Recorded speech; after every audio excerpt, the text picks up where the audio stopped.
It's a pretty book. It has like nice pictures throughout. It is a very thick book, but still only like 250 pages. The pages are very thick because they have like nice pictures throughout. It looks like just like a good quality book, you know. It is a very good quality book, and that's the best thing I have to say about it. I don't think I like Mark Twain. So I had to read Huck Finn in high school. Yeah. I didn't care for it. It was just like, all right, we're going to get on a raft and go. But by that time, I was just so tired of like any of the... it's just about race. Okay.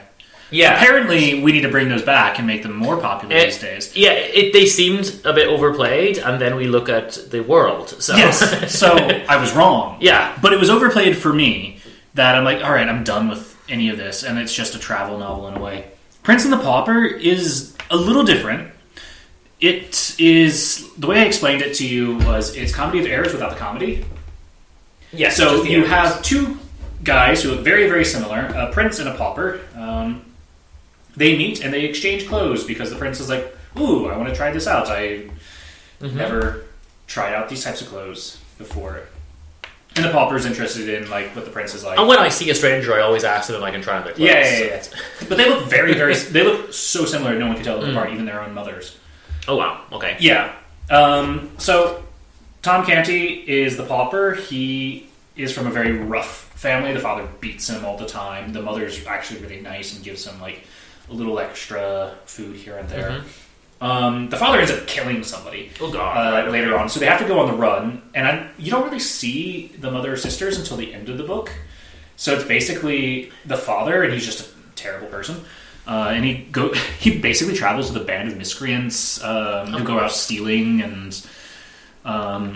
So yeah, the prince ends up being a pauper, and you don't really see Tom Canty as the prince much throughout the book.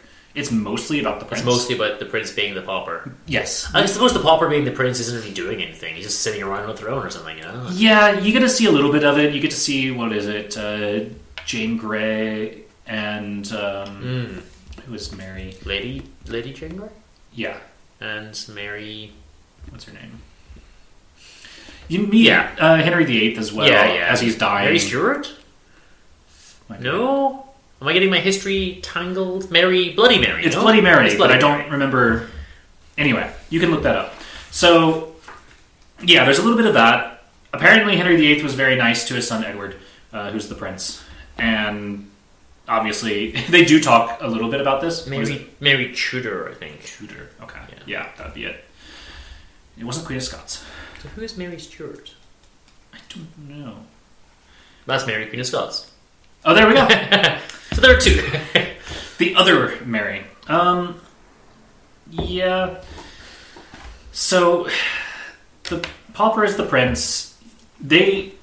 Obviously, everyone around them thinks that they're mad. So, they think, like, the prince has just lost his memory and, we gotta be nice to him. And there is a bit of a funny bit with the pauper as the prince. Basically, he's supposed to be going to class and gets everything wrong. So there's a whipping boy. Oh no!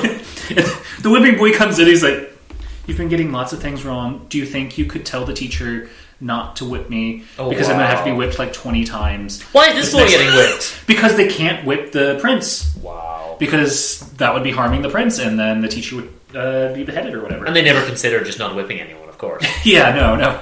Because whipping makes you learn, as we all know. Whipping someone else makes you learn.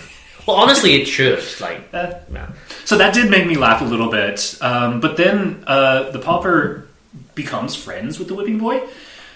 He does, of course, say to the teacher, like, you can't do this. Please stop whipping him. Don't actually whip him. But this is where he gets all of his information. So people are like, he's getting his memory back. But it's just because he's hearing things from the boy. See, you see this a lot, even in, like, movies, kids shows, whatever. Like, we can pretend to be this person. I think you would fail immediately. It's impossible. You don't have their knowledge, their memories, their connections with people, anything. There's so many easy ways to check this. So, like, he doesn't know any Latin or Greek. His Latin and Greek are gone. Right. A clone of me turns up, and within 5 minutes, you're like, okay, I asked him to dance, he couldn't do Mexican dance. I asked him when we were doing Books Boys, and he'd never heard of that. I asked him, like... I would just assume you're mad, like everyone else. Yes, well, of course, he didn't say, much better or whatever. So, like, obviously he's not a real person. Yeah.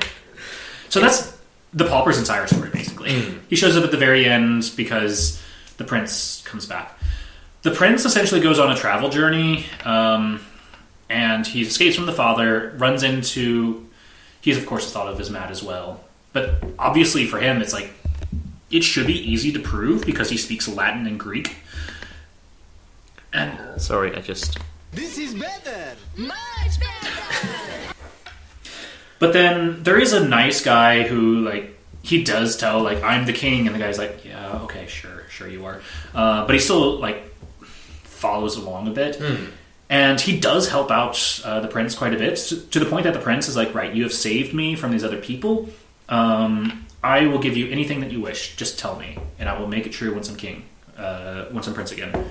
Okay. And he's like, well, this guy's mad. If it's true, I'm going to come up with something. So basically what he says is... Nothing to like, lose, right?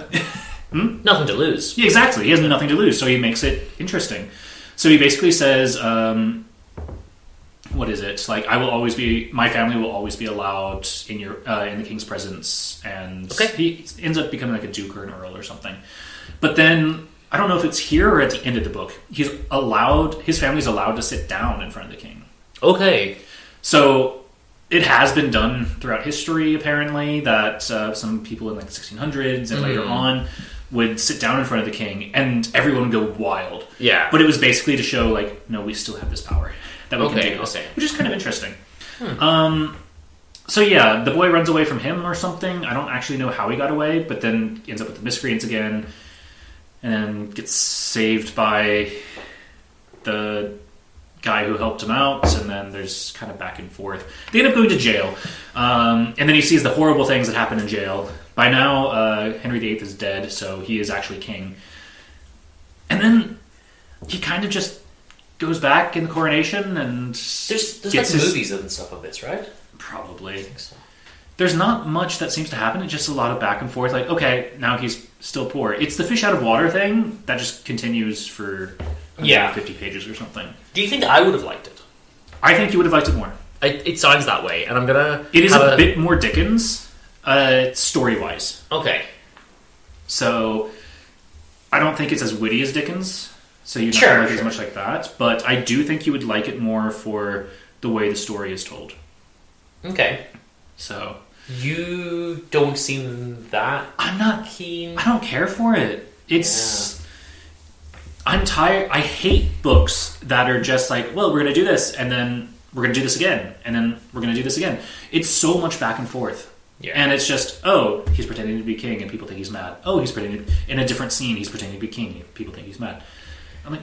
Is that just because of our... It's just episodic. The way we are nowadays, with our pace and our attention, we want more to be happening. Like, maybe... You didn't have that with the monk. That's true. That's true. 100 years before this. You know what? Fair. That kind of kills the argument in a sense. So I don't know. It's not for me for sure.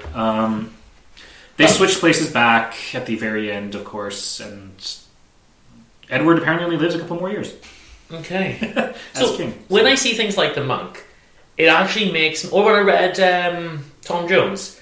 It makes me reappraise a lot of older literature. We talked about this recently. I thought Jane Austen was not that good, but an essential kind of demo. Now that I've read older books that are better, I realised that she was just terrible. What the hell was George Eliot doing? Because, reservations still remain because I've not read The Monk, Yeah. And that one doesn't come up on the bingo card all that often. So you get it. Yeah, that one's in the corner. Prince the Pauper goes down the gutter for me. Yeah, I signed it that way. I just can't... There's something about Mark Twain that just doesn't do it for me. And I'm just not going to read any more of his, I don't think. It's fair. So I only read Tom Sawyer and I liked it, but... Yeah, that's the thing. You're welcome to this book. It's very pretty. It's just really, really not for me. That's fair. I think this would be a good children's book for like when they go to bed. I'm going to read you a chapter. That's what Mark Twain is, I feel like. Yeah. But I think I'm too old for this. If I were 8 years old, this would be much better. Fair. Much better! Hey!